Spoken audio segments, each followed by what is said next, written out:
the seeds are sown. Fingers tapping on a Ouija board. Broken silence like a shattered chord. Eerie hums in the dead of night. Well, hello everybody. Welcome to a new Things Paranormal Talks. It cuts off again. It's very annoying. Yeah, I think Restream is doing it. I think so as well. Yeah, Oh well, but no problem. no problem at all. No. Today we have another guest. His name is Roger, and I am very cautious by pronouncing your last name. Let me try it. Stankovic. Stankovic. Yeah, that's it. Perfect, Mary. Thank you. Very good, Mary. Yeah, I have a Polish bonus daughter, so Oh, okay. yeah. All right, how are you doing? Yes, not too bad. It's nighttime here in Australia, and yeah, not too bad. What's the weather like over there? Partly cloudy right now, and Yeah. a bit rainy. It was just a couple of minutes ago, but it's not that bad. Are you going into spring now? Yeah. Okay, that's a nice Yeah. time. The tulips, Yeah. Have a lot of them right now. a lot of them. Yeah. Yeah, a lot of them. But like you said, you're from Australia, which is an honor for us because we've never had anybody from Australia yet. So this is the first Oh, time. right. We have um can you tell us a little bit about yourself? What do you do? Where do we know you're from? Yeah. Basically, I'm actually a qualified neuroscientist. I did a PhD in neuroscience at University of Sydney, and I began being interested in UFOs at a very young age. When I was 15, I had a sighting of a UFO, and that changed my. It was paradigm shifting. It changed my view of where we are in the universe. I saw something which I couldn't explain, and I won't go into detail now, but it was something that I couldn't identify as a craft or something celestial or something because basically the way it behaved, I could only imagine that it would be something not of this world. And basically that started me off with reading into the phenomenon. I was not interested in UFOs or paranormal stuff. I was had a scientific mind, and I wanted to become a scientist, and I had to have facts, and I had you had to back everything up with evidence, and I was very skeptical. But when I saw this object, it changed me completely, and I started reading up quite a bit about UFOs. Every book I'd read, I only read UFO books, never anything else.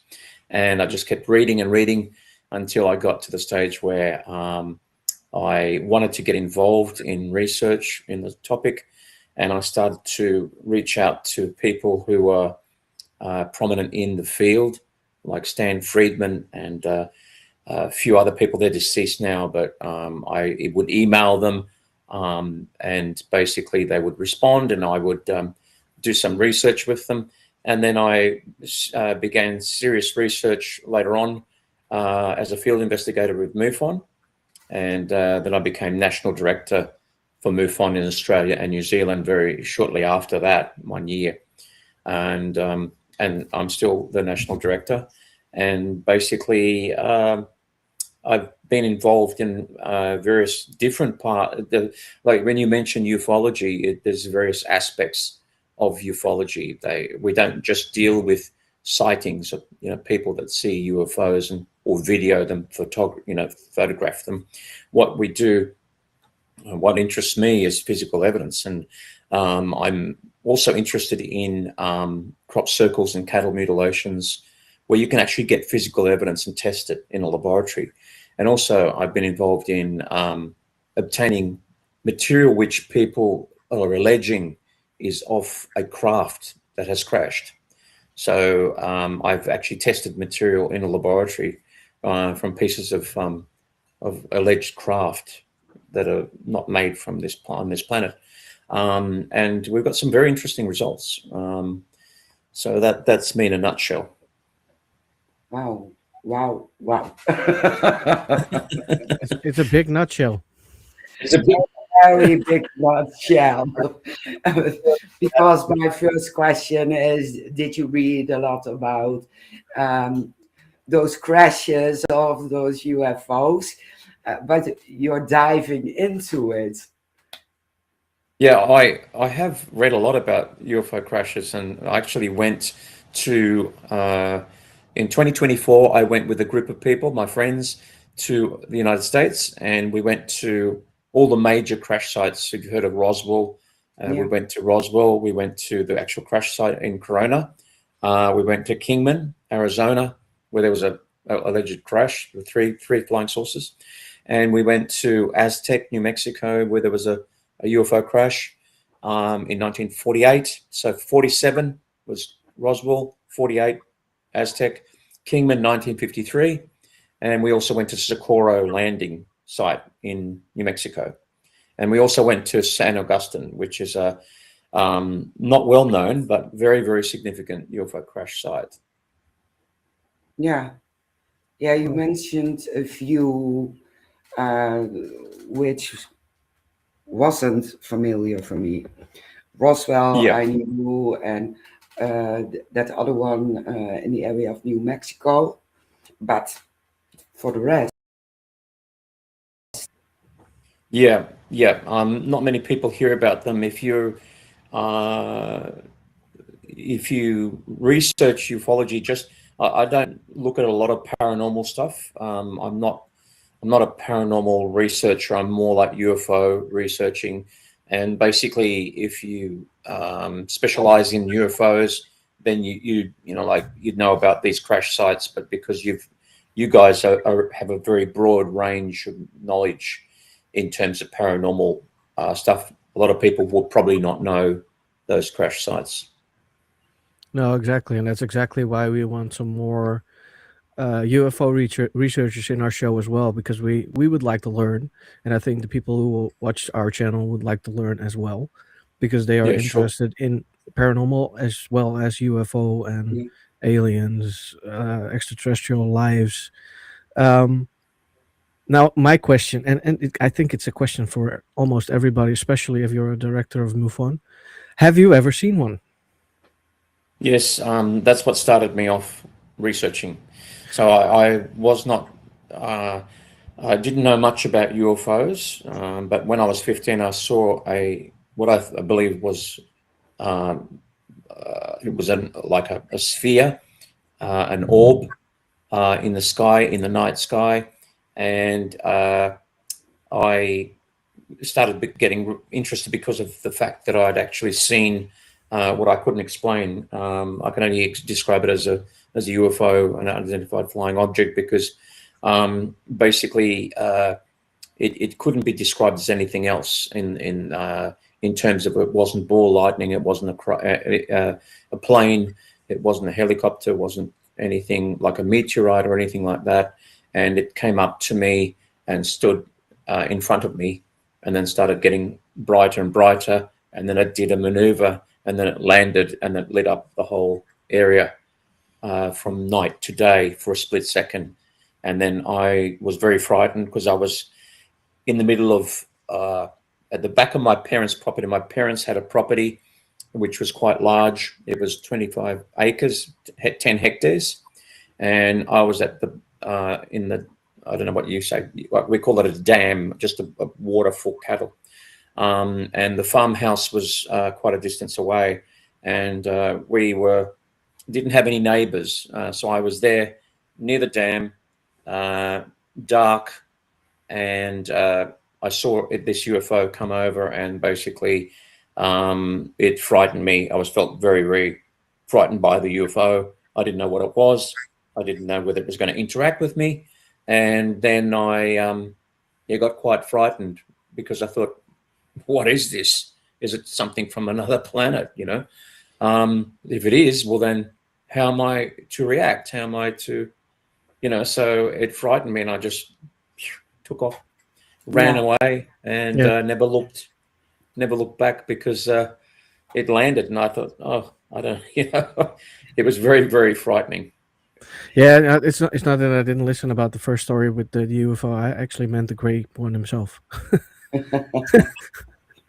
Sorry, I didn't understand that. Sorry, say that again. I actually meant an alien itself, not the UFO. Because Oh, an I alien. knew you started with the UFO encounter, but I actually Oh, wondering if you saw an alien. I haven't seen an alien, no.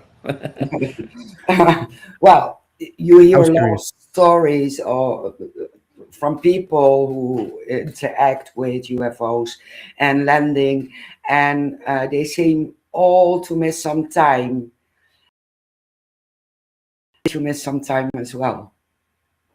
People have asked me that before, but I can't remember, because I didn't know what time it was when I was at the dam. I think it was about maybe 8 o'clock in the afternoon, in the evening. And then when I ran from the site to the farmhouse, I didn't look at the clock. So I don't know whether I lost time or not. I You can't didn't answer the question, sorry.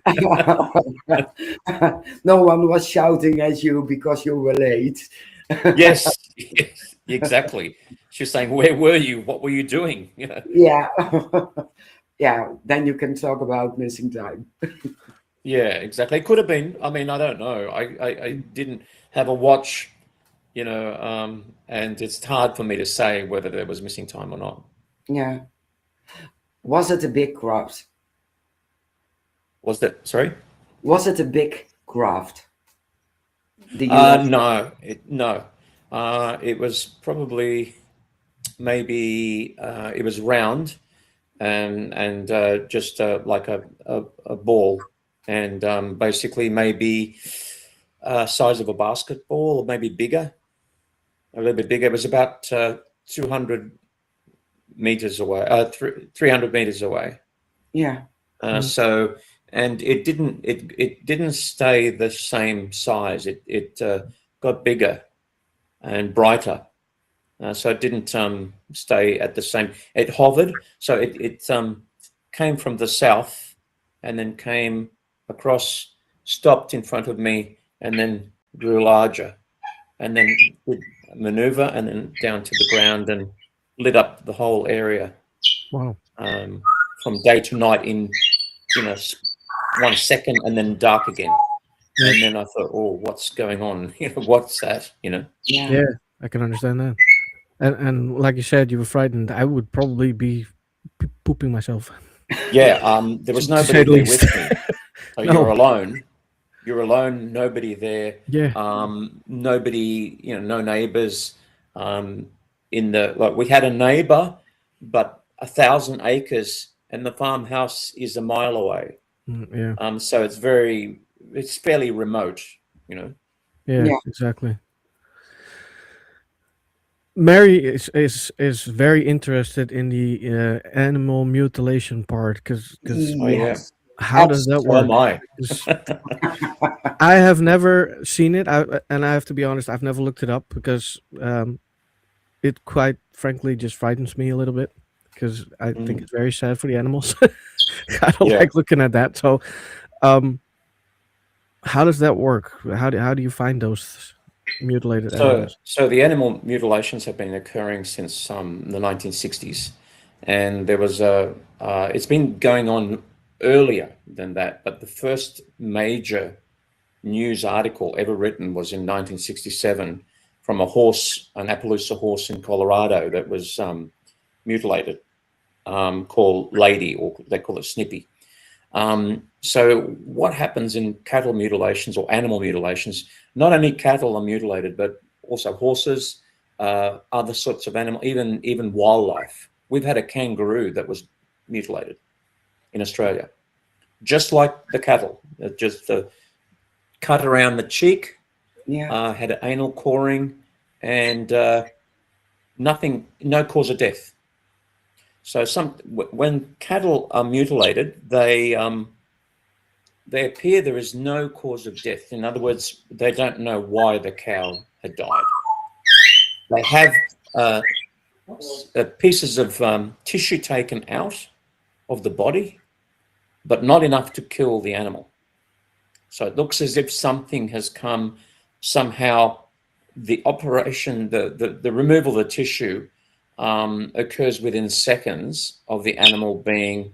It's actually, we think that the animal is alive when the tissue is removed, and it's taken within seconds, and then the animal drops dead.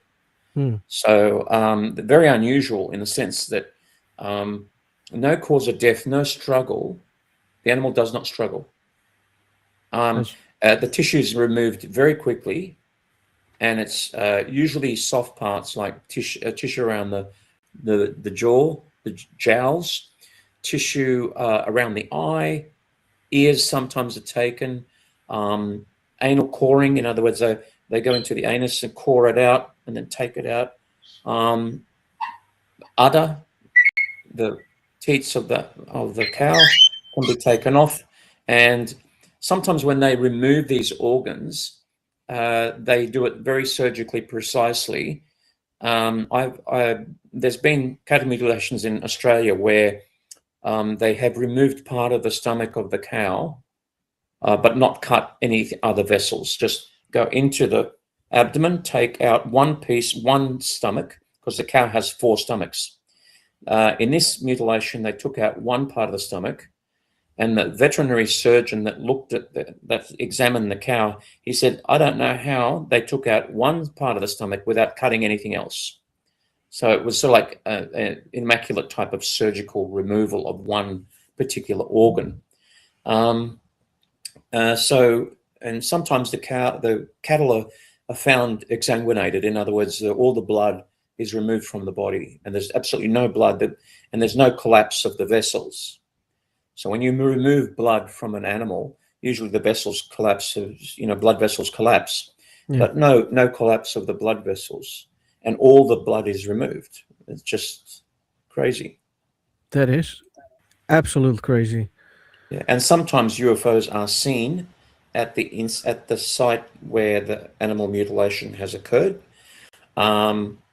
There have been reports of unidentified flying objects associated with the cattle mutilations and mutilations of horses and other animals.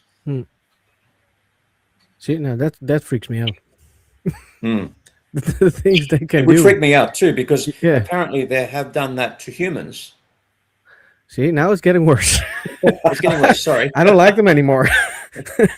You need to go to the bathroom. No, it's not that bad yet. That's too far away as well. So so apparently there have been human mutilations, and there has been one case, very famous case in Brazil, in the Billings Reservoir. It's called the Billings Reservoir, where a reservoir is a lake. Okay. So the Billings Reservoir is quite a large lake in Brazil. I forgot the Brazilian name for that lake, but there was an island in the middle of the lake, and there was a fisherman, probably, I'm not sure what he was, but he was found mutilated on the island in the middle of the lake. And they took his body. I was wondering, what happened here, and basically what happened is they did an autopsy. So the autopsy was published online at one stage in the 90s, and he had various things done to him, like surgically removed, like cattle, just removal of the tissue around the jowl to expose his teeth, exactly like a cattle mutilation. He had these lymph nodes taken out through the armpits, lymph nodes taken out, and he had petechial hemorrhages, which are hemorrhages that occur while you are alive. So the surgical procedure would be done while you're alive. And he had one testicle that was removed through his urethra. So how do you do that? It's crazy.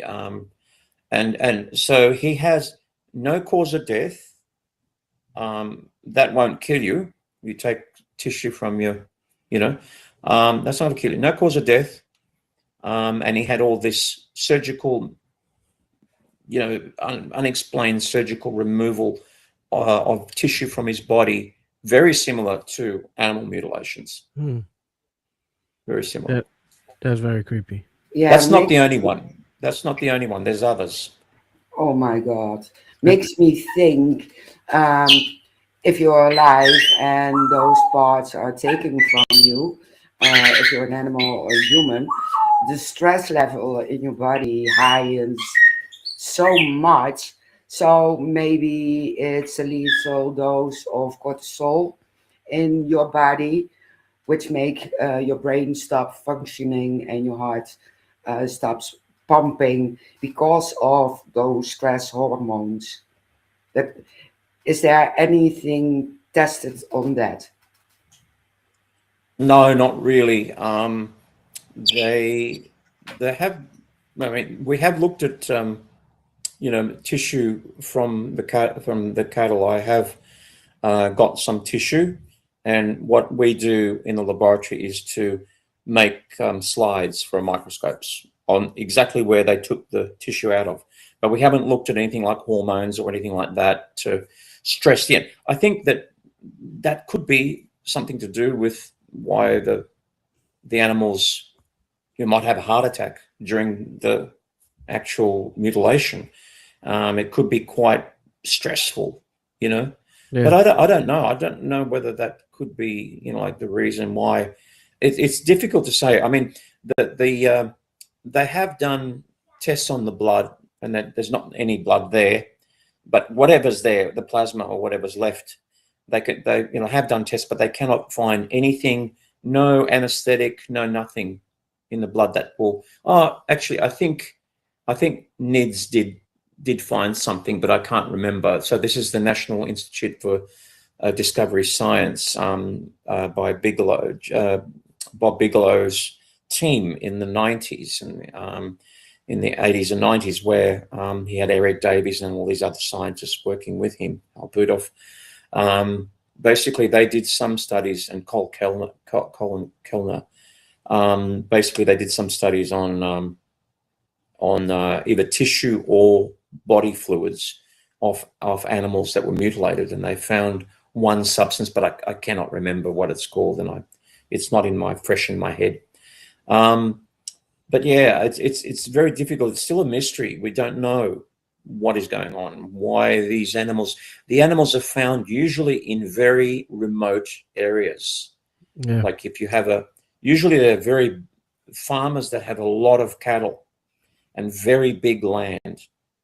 And I've spoken to a few, and they have like 30,000 acres, huge block of land. And the cattle that are mutilated are found in areas where there's nobody around for miles. Yeah. They're found in very remote areas. So when the mutilation, whoever's doing the mutilation or whatever is doing the mutilation, will do it where they are absolutely sure no one will see what is going on. Yeah, which is, Yeah. I don't want to say normal, but that's something I would do myself if I would be like them. Yeah, It's non-human. No. The humans couldn't do. I've spoken to the farmers. I've spoken to a few, more than 5 or 6 farmers. They tell me they don't believe in UFOs until this happens, and they said, this is something not from this world that's done this to my cow.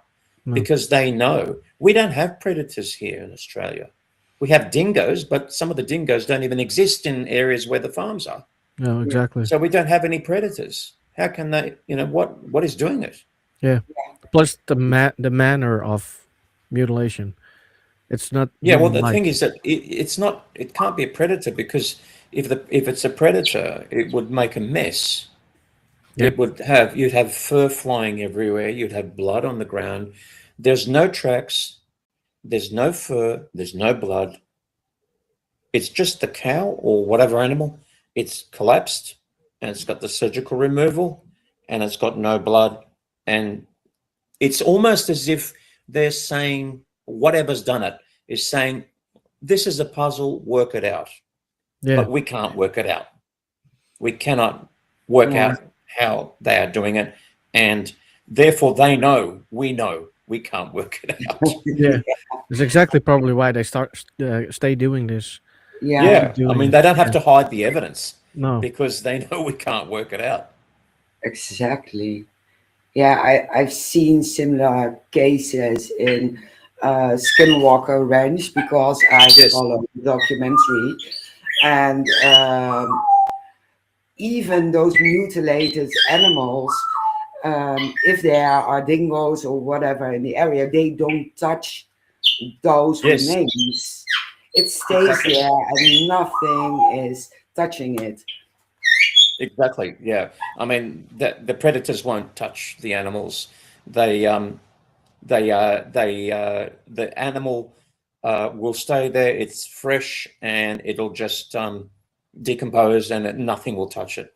Yeah. Not even like the other cows won't go near them. It's very strange. So maybe they're picking up, sensing something is not normal in some way. I don't know whether it's a sense of smell or whether it's a sense of, I don't know, perception, sensory perception that we don't know of, but they know that there's something strange there. Yeah. It's almost like they're scared of it. Exactly. Yeah. I've seen they are looking for radiation. Do you test on radiation in those areas as well? No, we didn't test for radiation, unfortunately, because the farmers don't have the Geiger counters, and but we did collect tissue, and they take photographs and videos, and they send it to me, and it's difficult for me to go to them because it's like 1,000 kilometers that I've got to fly on a plane. And then by the time I get there, it's a remote area and it's difficult for me to actually be on site. But I get them to take the tissue, photographs, videos, and usually when they get to see the cattle, it's probably a day or two, maybe 3 days after it's happened, because they're so remote. Even the farmer has a problem trying to get there because it's so far away from the farmhouse. And usually when they get there, it's too late. The animal has already been dead for 2-3 days. And yeah, it's difficult to get good, tissue for experimental, laboratory tests and things like that. Yeah. Are there many reports yearly? Well, then they're not. Some of the farmers don't report this. They will just look at it and say, "Oh, it's a dead cow. It's got some unusual cuts. We don't know what it is, but we're not saying anything." So some of the farmers that are more likely to tell someone about it usually are curious about it and want to know more about it, and then they call the police. They call someone like me. They'll email me, call me. Sometimes the government is involved, not usually. It's difficult to say. And I've lost my train of thought. Sorry. Yeah. Talking about the government, is it likely that they just blow it up off when they have a report like I saw a UFO or something like that? Yeah, the Australian government is not involved in UFO research anymore. They used to. The Royal Australian Air Force was looking at UFOs, taking reports from the 1950s to 1990s, 1996, early as early 50s, maybe 52, I think, I'm not sure. And then after that time period, they said, we're not looking at UFOs anymore because we don't think it's a threat and we don't have enough money to, employ somebody to take reports. So they say, call MUFON. Yeah. So the government will say, call MUFON or another UFO organization and let them handle it. Yeah, But exactly. it's very bad because the government is not really involved. It's not like America. I don't know what it is like in Holland or Netherlands, but our government is not really actively investigating UFOs. They used to, not anymore, and they're not. They say they're not interested, but we don't know what's going on in the background. No, Um, exactly. we don't know, and I think that it's in their best interest to, if they see, if there's something in the air, in the sky, and it's coming, like it could be a foreign adversary. So why are they not interested? Yeah. If it's a Chinese spy balloon or something like that, or a drone from another country, why would they not be interested in trying to work out what that is? Yeah. This is what. So we do have a very big radar system in the north of Australia, which is supposed to intercept things like drones or balloons from another country. But I wonder why. Yeah, they're just not interested in something that's already breached our airspace. They can pick things up coming towards us, but if something's breached our airspace and they don't know whether it's a foreign adversary or whether it's, something anomalous, why are they not interested? It just beggars belief, just crazy. Yeah. It is crazy. Like I think there is things happening in the background, things we don't know about because they will never probably tell us. Yeah. But here It's in the from a Netherlands, security, they're just dumbasses, so they will yeah, probably not believe it's from a anything. security point of view. You need to have, you know, um, if you like looking at it from a security point of view, you must be interested. Surely you must be interested to know that what's in your airspace. It's crazy. Yeah. If it's not just a government thing to know, it's human like to want to know something. Yeah, At least that's what absolutely. I think. Yeah. Exactly. Is the bird quiet? Yeah, the bird. He's interfering. But here in the Netherlands, you have the government and you have a shadow government. And the government is one big Muppet show. And they are busy bringing out news about, oh my God, shut up. Is that a bird? And yeah, a parrot.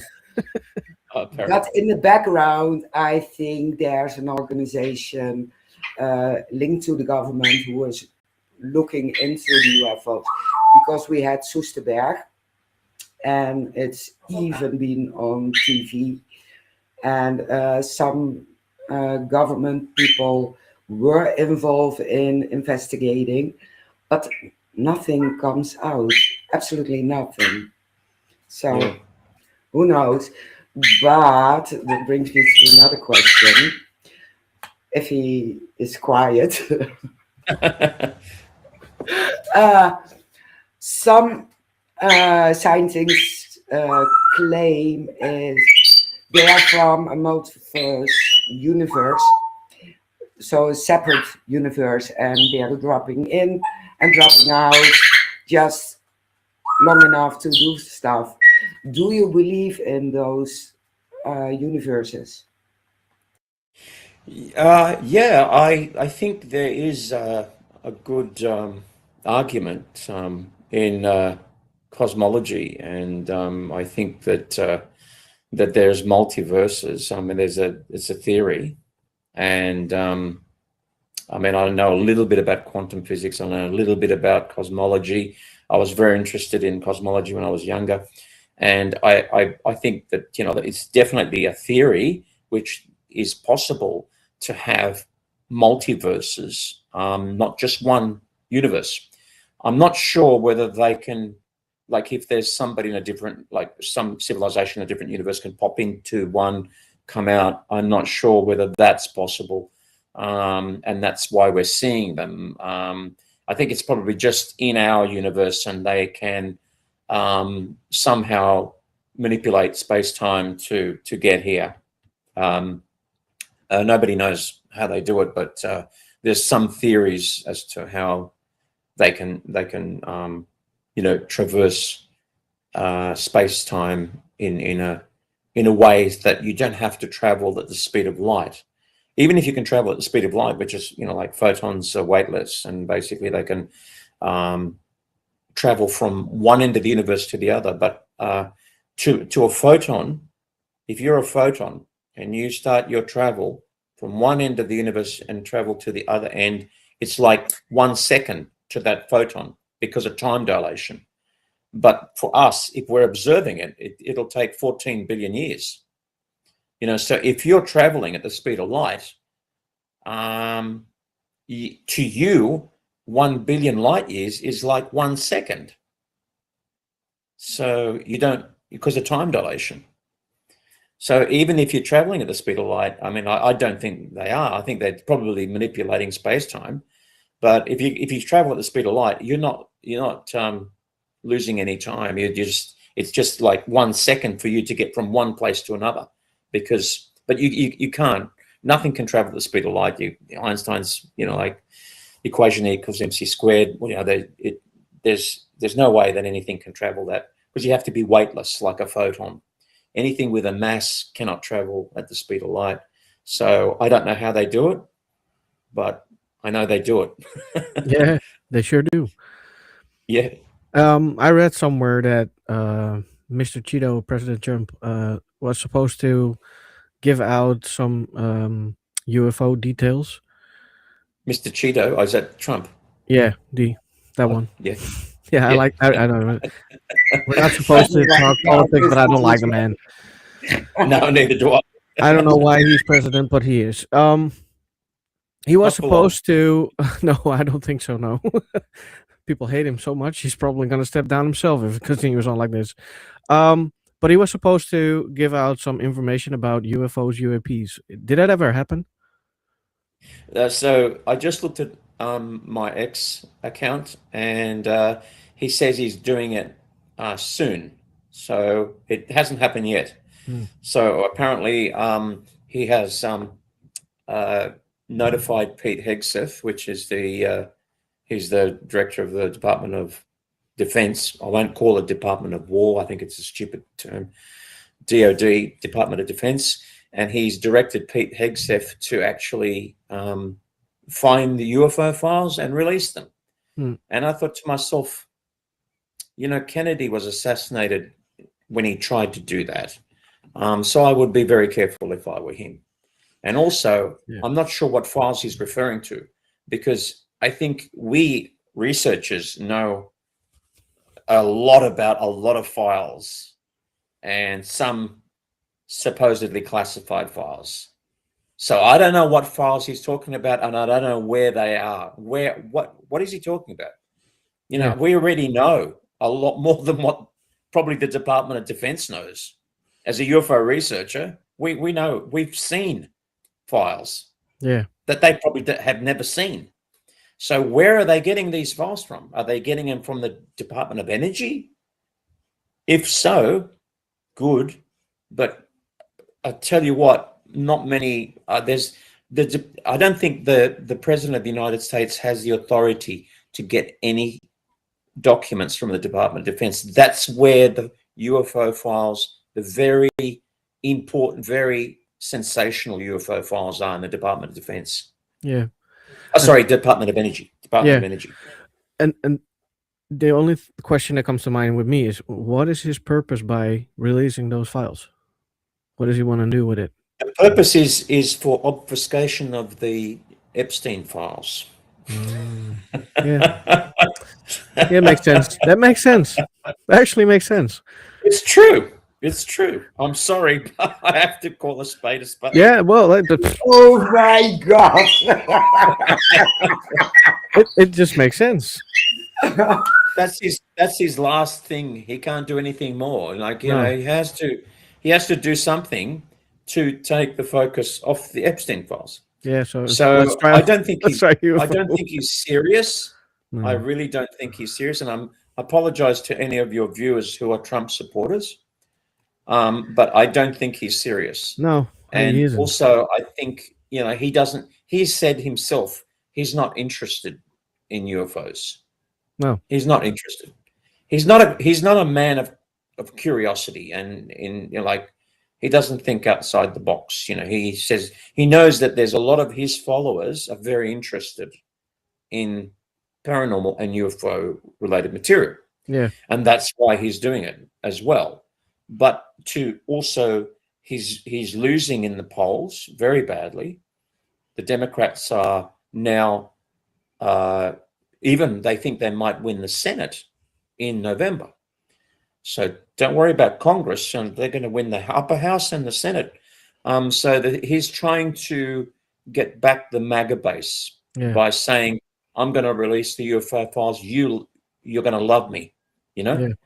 And I will just wait and see, because he did that with the Kennedy files, John F. Kennedy files, and nothing much new came out. No. Nothing that we could make sense of how Kennedy was. So who killed him? Why did they do it? We didn't find out. Still, we did not find out. And they've still got 1% left, which is something like, I don't know, probably thousands of files, of JFK files, that still haven't been released and never will be released. I don't know. But the UFO files, the ones in the Department of Energy, under the Department of Energy Act, the 1954 Department of Energy Act, cannot be released because they're connected to the nuclear secrets. Oh yeah. So they're connected. They deliberately connected the UFO files to the nuclear files so that they can't be separated. It'll take more than a directive by the President of the United States to release them. So I'm curious to work out, what are they going to release, because I know a lot of files. I've seen a lot of files. Yeah. And some of them classified, that have been leaked. And I can honestly say I don't know what on earth. We've got Blue Book, Project Blue Book, which was an Air Force, investigation. All those files have been released. What other files is it talking about? There could be videos that they haven't released.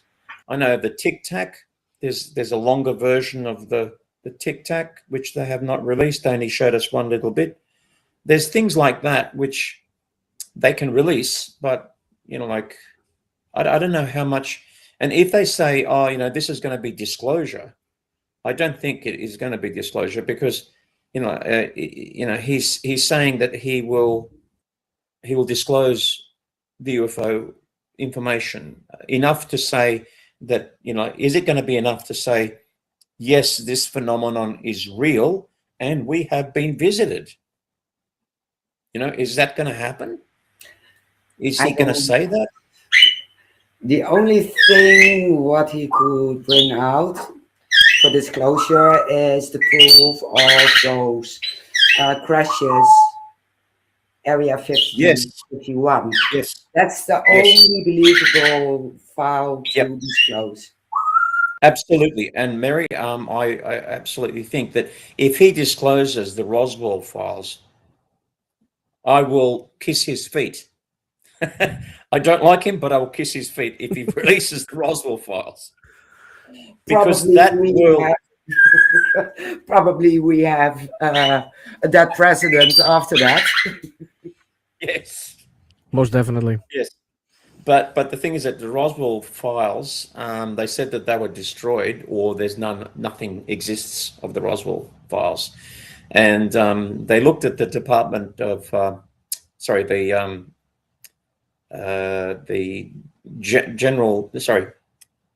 it called? GAO, which is the General Accounting Office in the United States. So there was a senator in New Mexico who is called I think, I can't remember his first name, but Schiff was his last name. He was pushed by the public to look into the Roswell files. And in the 1990s, I think, or early 2000s or 1990s, he put in a request to the General Accounting Office in America to look for the Roswell files. And they said they don't exist. And he said, well, you know, so the thing is that either they are lying and those files were put in the Department of Energy, under the Act 1954. And if they are there, then how is Trump going to get them? Is he going to is he going to do a bill saying, I officially want you to release the Roswell files, and they're in and his son, Eric Trump, is very interested in Roswell because you remember how he interviewed him once?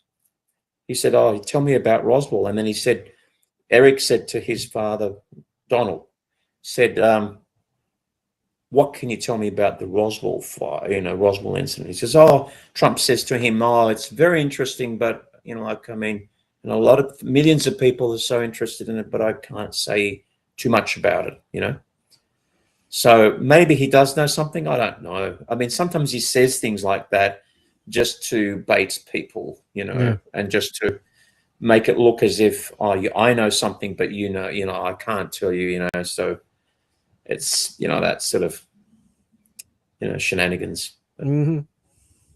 Which he probably will keep up for the rest of his life, but probably. Yeah. I had a question, now it's gone. Don't laugh at me, Mary. It's not funny. It's funny as hell. No, it's not funny. I'm trying to pinpoint moments to ask questions, but as soon as I open my mouth, he is acting. Yeah, he's talking to you. He's talking to you.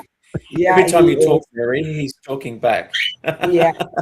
Is it a he or she? Whistling. It's a he. He. Yeah. What type of parrot is it, if you don't mind me asking? Rather gray. The African. What is it? Gray.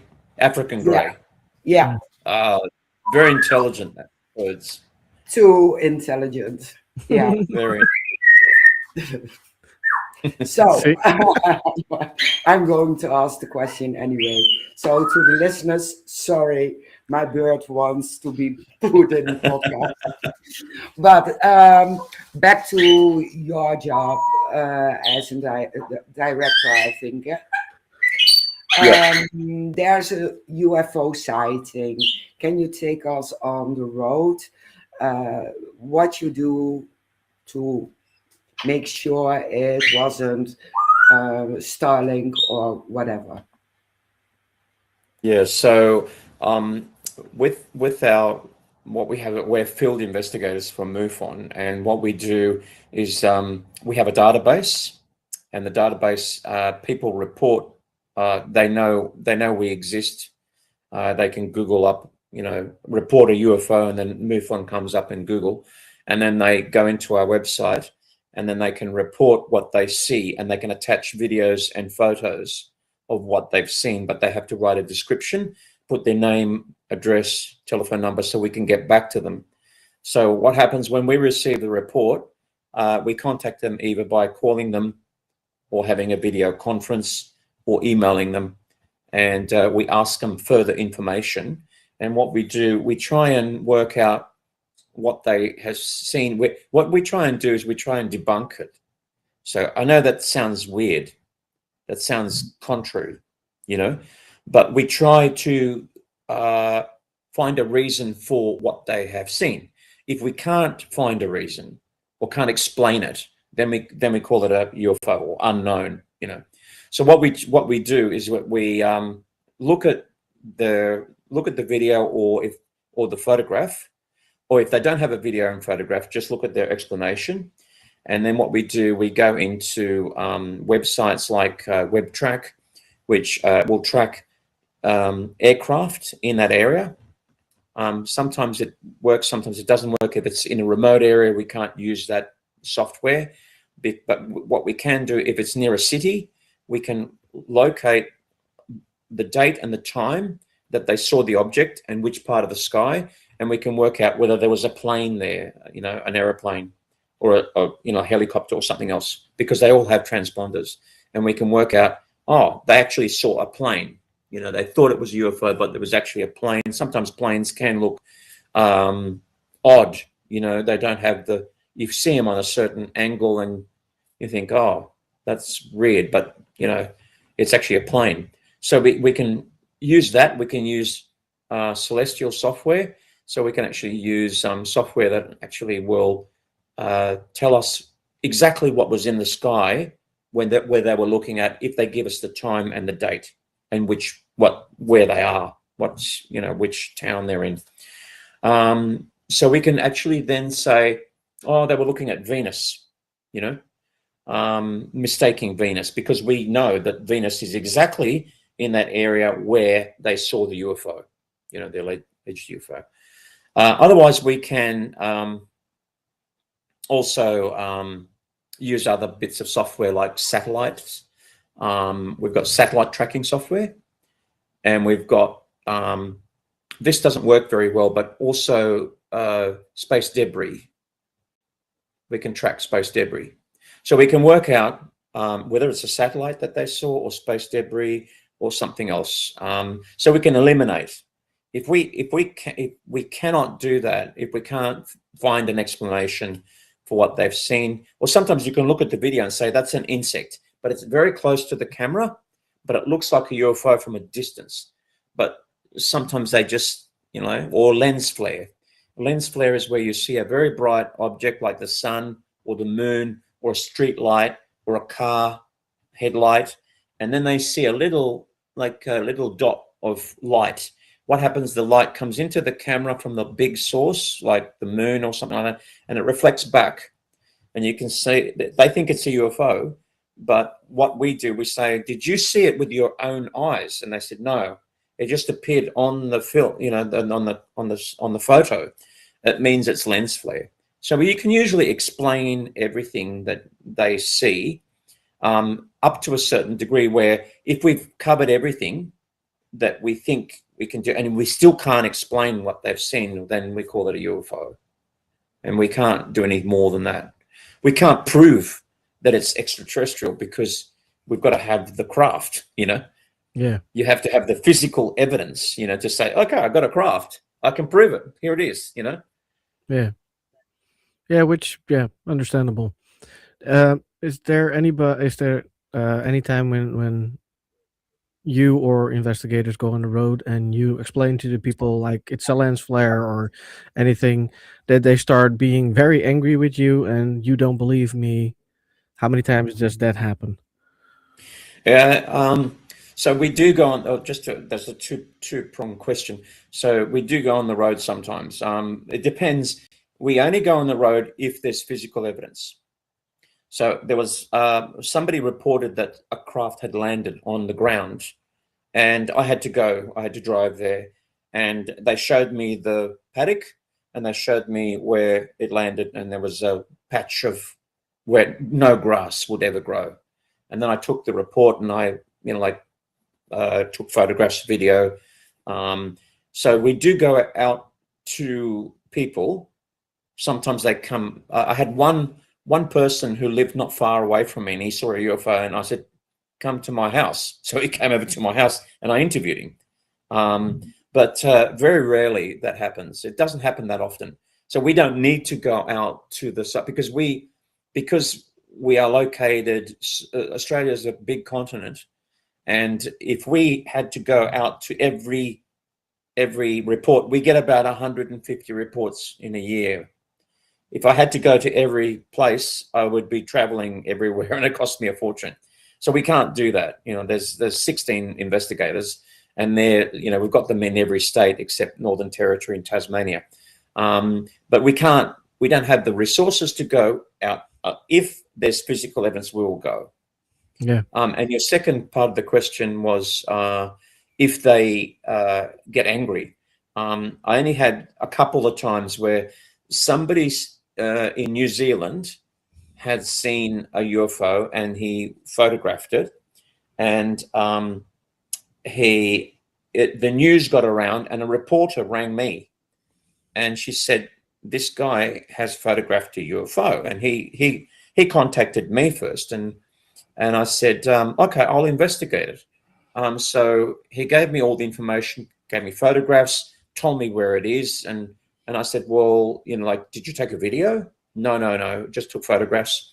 And news got around so much that a reporter from a newspaper got involved. And she actually rang me from New Zealand and said, what do you think of this UFO that this guy is seeing? And I said, I've done the analysis and it's Venus. It was Venus. So what I did, I actually got the, it's a program called Stellarium, which is tells you exactly where, stars, planets, everything is.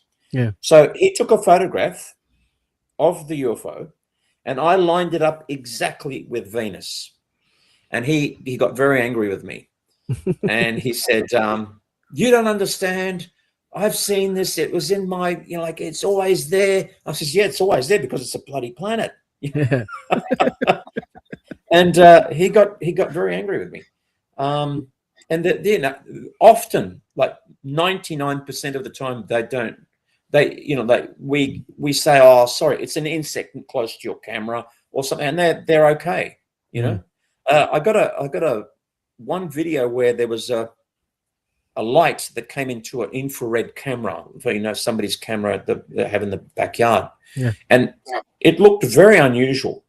Very unusual. There was a set of lights, like one set of round lights, another set of round lights, another set of round lights, and it was it moved like this in infrared on his security camera. And I thought to myself, that looks very weird. It doesn't look like an insect, because insects, you can see you can see in infrared what they're like. Moths, yeah. I've seen moths many times, and sometimes they spiral or they, but this looked very strange. And I ran it through AI, and it said it's an insect. It says, it looks like a craft, but it's actually an insect. And I mentioned it to him, and I said, look, I'm sorry, I could have been fooled as well, but I ran it through AI, and it says it's an insect, and it doesn't look like an insect, but it, because it's infrared, it can be deceiving, Yeah.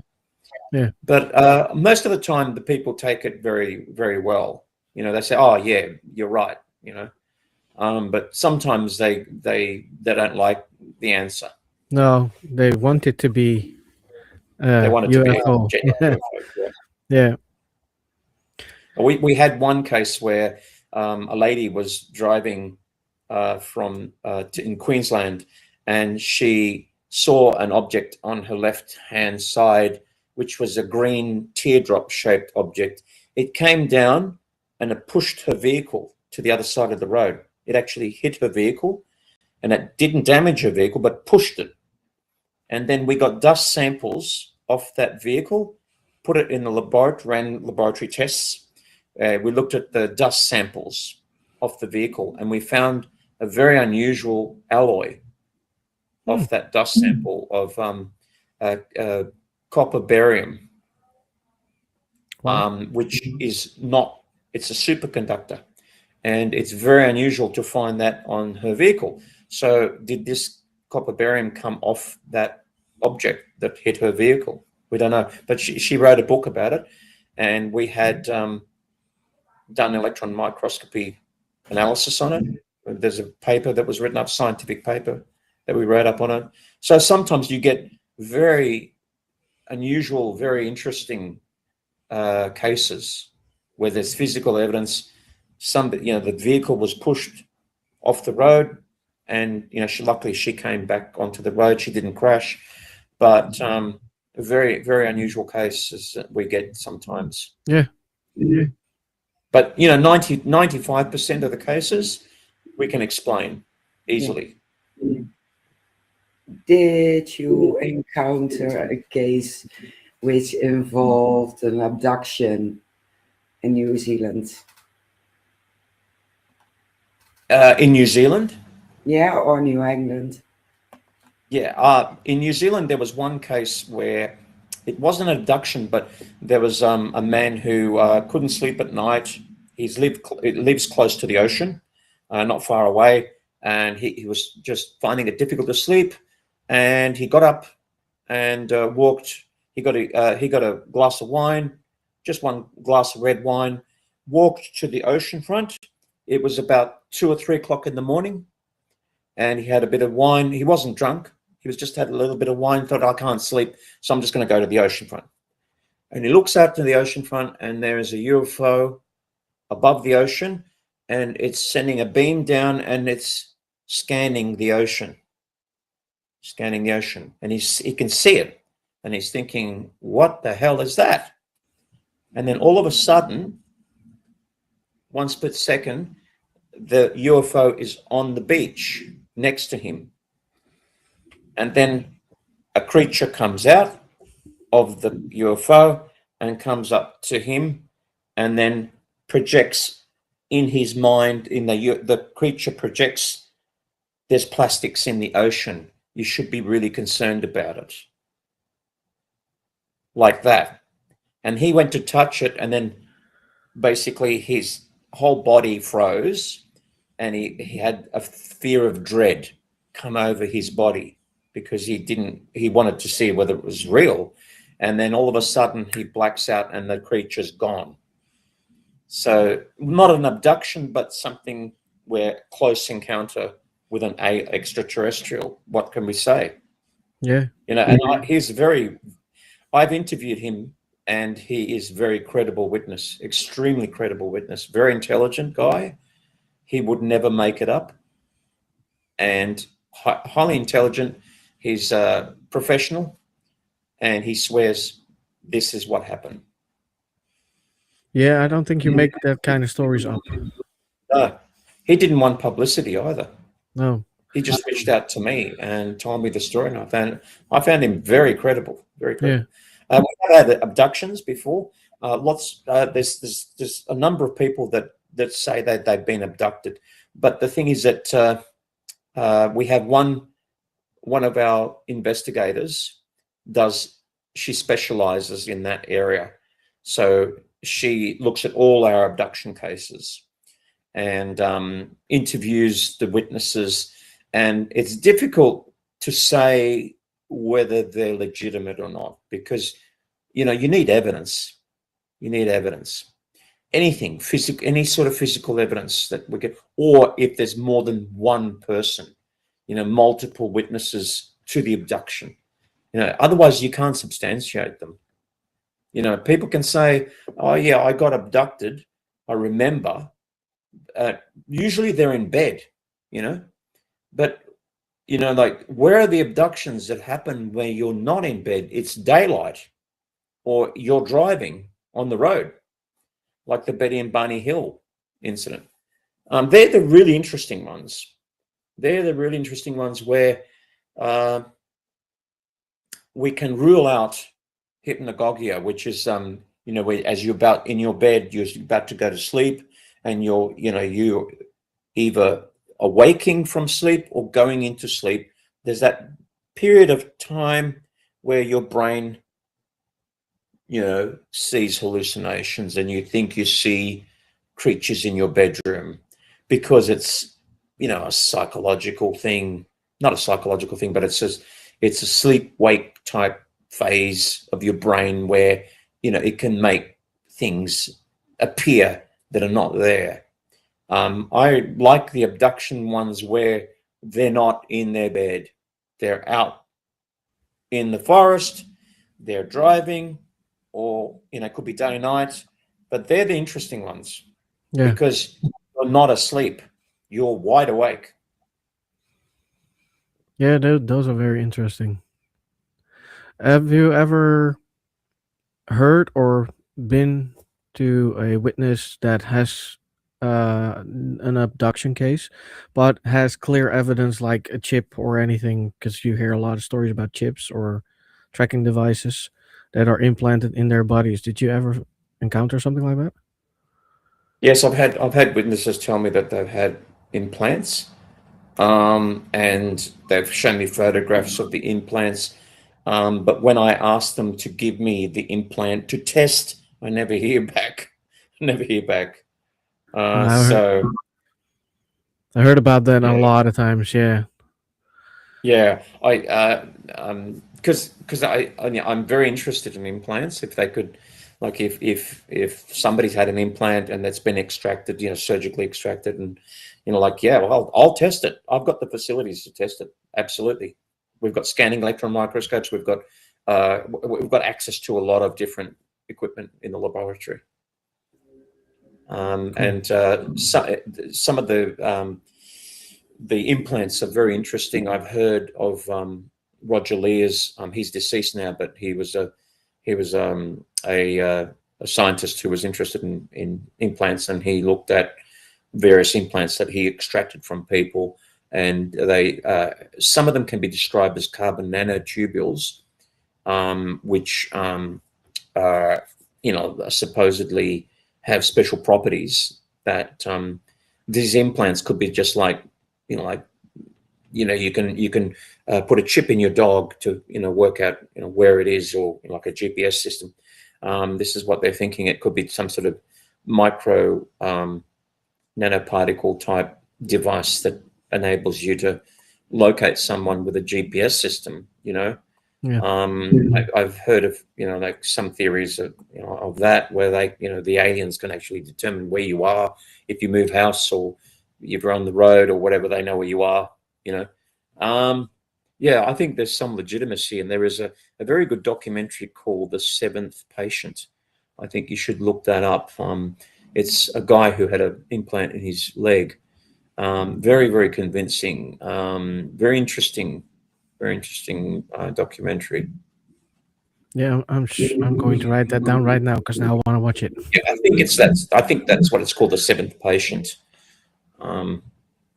Let's check. Yeah, I I heard. apologize in advance if it's wrong.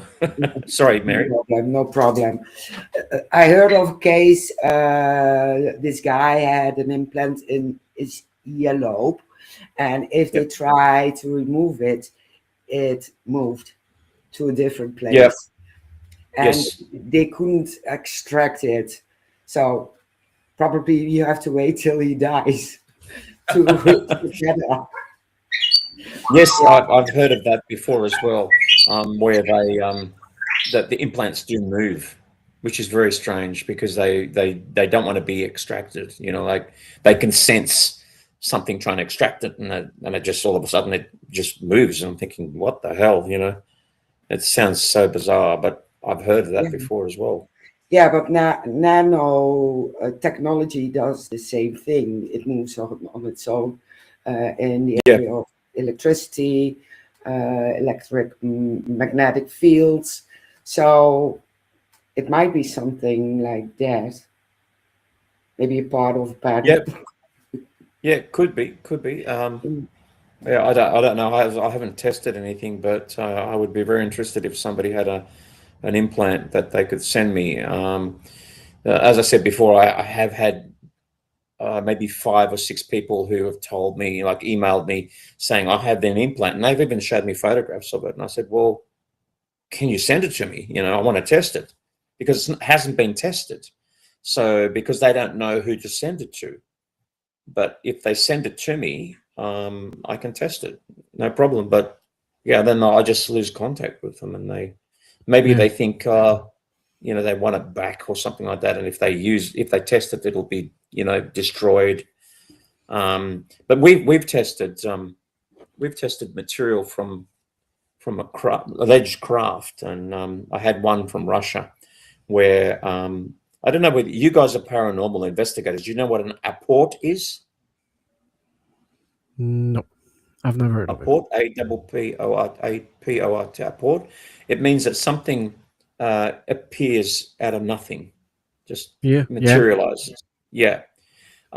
So this Russian UFO enthusiast was meditating in his house, and he was doing what we call a CE5. Have you heard of CE5? CE5 event. So he was meditating, and all of a sudden some soot black material started settling down around. And he thought, where's that coming from? So he vacuumed it up.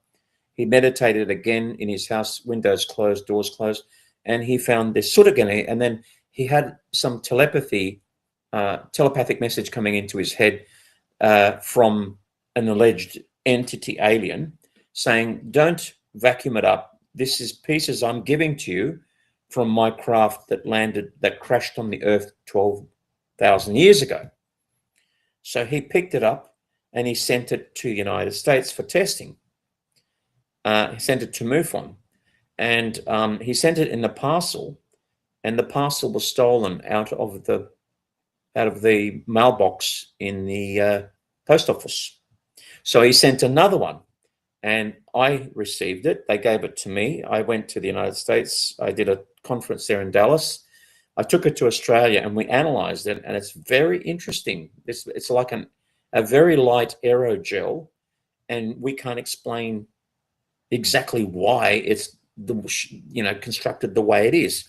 So it was apported into his house from this entity that he actually communicated with during the meditation of the C5 event.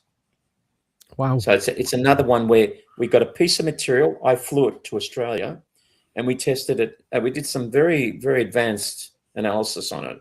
So we did what's called energy dispersive X-ray microanalysis on it. So we can actually determine exactly what the material is.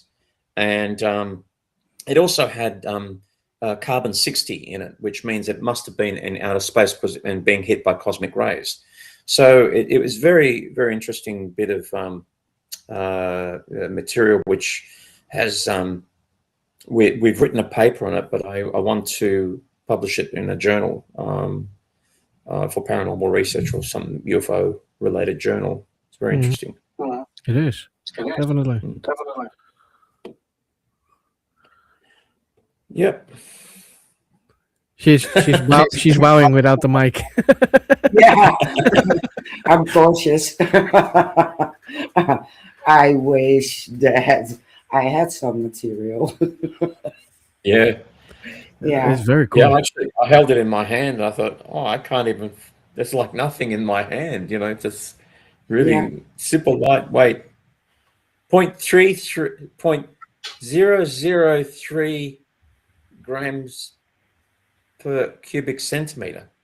That's very the density light. was extremely light, extremely like aerosols, especially like as light as air. Just unbelievable. Yeah, It is. if you are testing it, can you also get an idea about how old the species is? We couldn't carbon date it because basically it would have used all the material up. Okay. Yeah, unfortunately, there was only a small amount, and if we used it, we'd have to destroy it to actually work out how old it is. So we didn't unfortunately do carbon dating on it. If we had a big piece, yes, we could do that. Definitely. Hint, hint, Which hint. would be very If interesting. anyone has a big piece, send it Yes. to Roger. Or So if you- this Russian guy gets more, yes, Yeah. we can do the carbon dating. yeah. Exactly.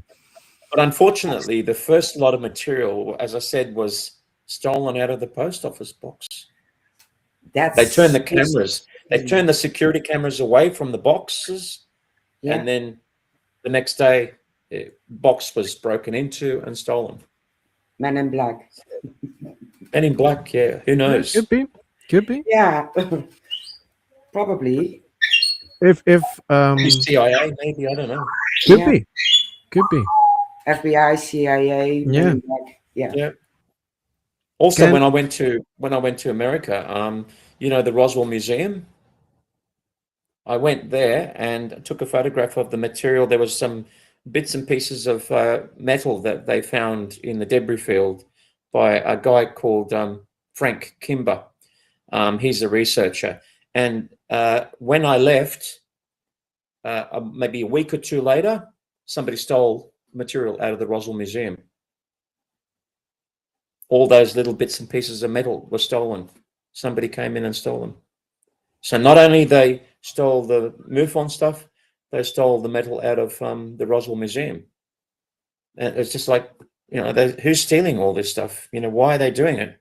And now they're saying there's researchers like in gravity propulsion that are going missing and dead. You know, there's that I think 11 people over the last 3 or 4 years have gone missing that have either, like Major McCaslin has actually gone missing, and there's other researchers who are interested in or have been researching anti-gravity propulsion and whatever, have gone missing. So there seems to be an undercurrent of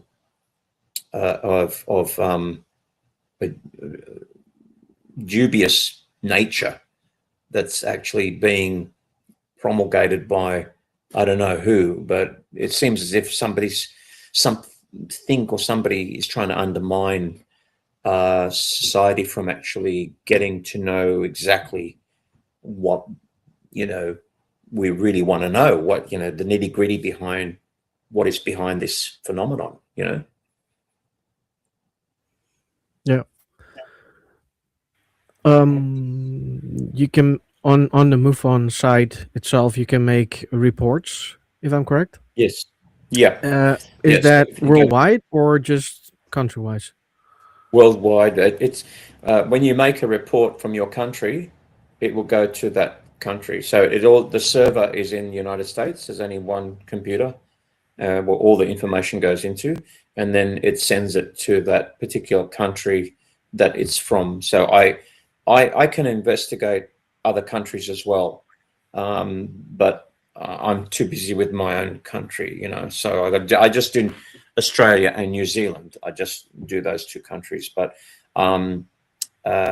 because I was what they call CAG, I can't remember what that CAG. That means that I can actually be called upon to do, you know, studies of reports in Belgium or UK or America or anywhere, but I can't because I'm so busy with reports that I'm doing in Australia. We get a lot of reports, and we're probably the third or fourth country in the world that gets more reports. So the United States gets, you know, more reports than anyone.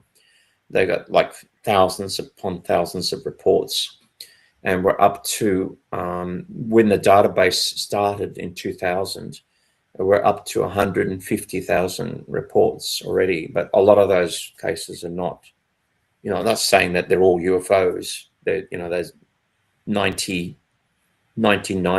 would be explainable. There's a 1%, 2%, maybe 3% at a stretch that absolutely we cannot work out what on earth, you know, that is. Similar to the case that I told you about, the lady that was driving that was hit, you know. Yeah. We can't work out what that is, you know. She is absolutely certain, you know, she's very convincing woman, and we found physical evidence to back her story up. Yeah. And the man, you know, that was on the beach when he saw that UFO. There's also been instances where people have been killed accidentally by UAPs. You know, there's one case in New Zealand where a UAP went through the vehicle, crashed through the screen, hit the person, killed them, and then went through the back screen. So an orb. Wow. Mm. Yeah. Luckily, that doesn't happen a lot, I think. No, it's fairly rare. Yeah, fairly rare.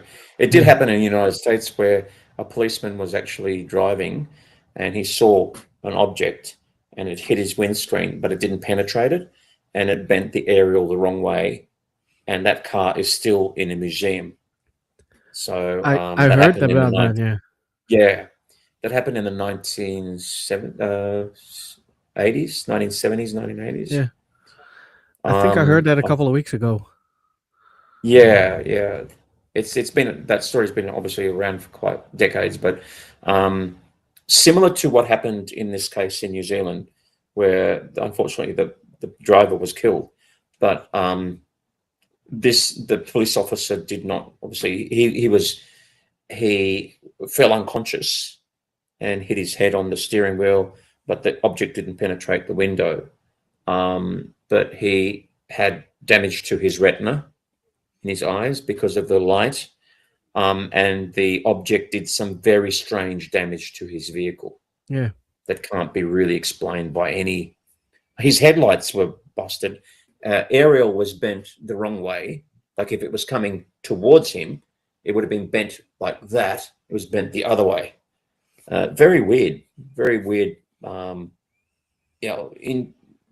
Interaction with this UAP and his vehicle, and it caused a cracking of the windscreen, and him having to radio in. He says, I don't know, I hit something on the road and I don't know what it is. It just caused me to lose consciousness, and it damaged my eyes. Yeah. That was like I said, I saw that a couple of weeks ago or a week ago, and it flabbergasted me. Like I saw a couple of pictures of that car. I was like, "What? How did that Yeah. happen?" So yeah, Yeah. that is one of the weirdest things I've ever seen in that Very regard. weird. And that car's still around. They never got rid of the car. It's No. in a museum, just to show you this is what happened. Yeah. We've got the physical evidence. Yeah.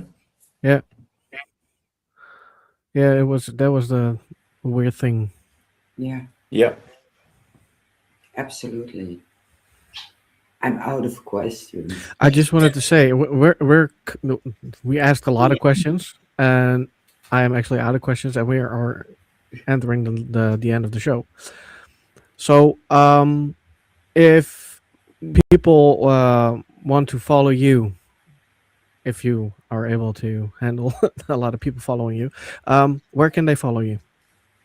They can follow me on X. It's just got my name on it, Dr. Roger Stankovic. And they can follow me on my MUFON website. So it's MUFON Australia New Zealand. There's a Facebook site. And that's basically two sites that I've got. If they want to follow me on X, it's probably better, because I post a lot of my stuff on X. I don't have that many followers, but I get followed by a lot of bots, and then all of a sudden they defollow you, and then you think, what the hell's going on there, Yeah. And I'm sorry, but I'm not a fan of Elon Musk as well. So No, me neither. Nope. And you're on X. yeah, but I'm not verified. See, I was on X before he owned it.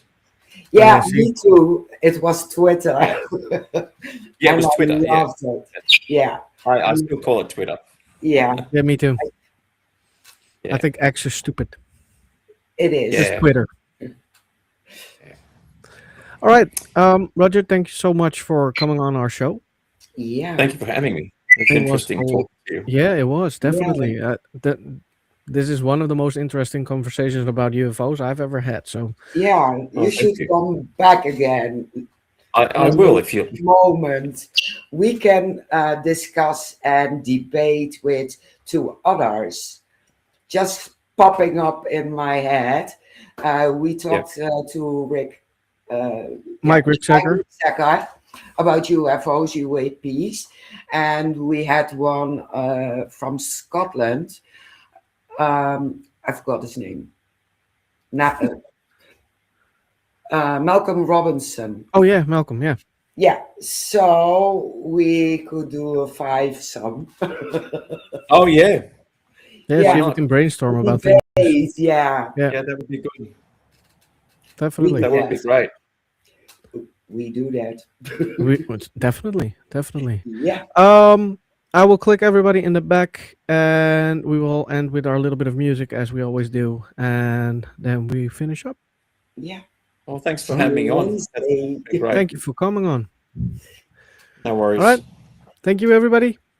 Bye-bye.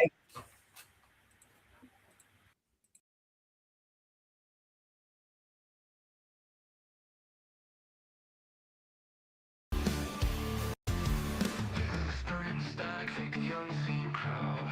stepping on the veil too loud. Voices from the cracks in the floor. Shadows bending where light won't go. Chasing truth in a haunted show. Are they real or something more?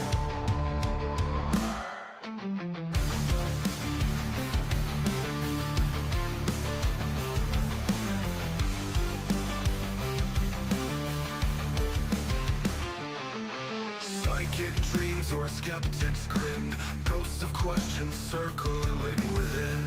Answers vanish before they land. Investigators with their tools in hand, talking to the dark like it understands. Spirits rising from the sand.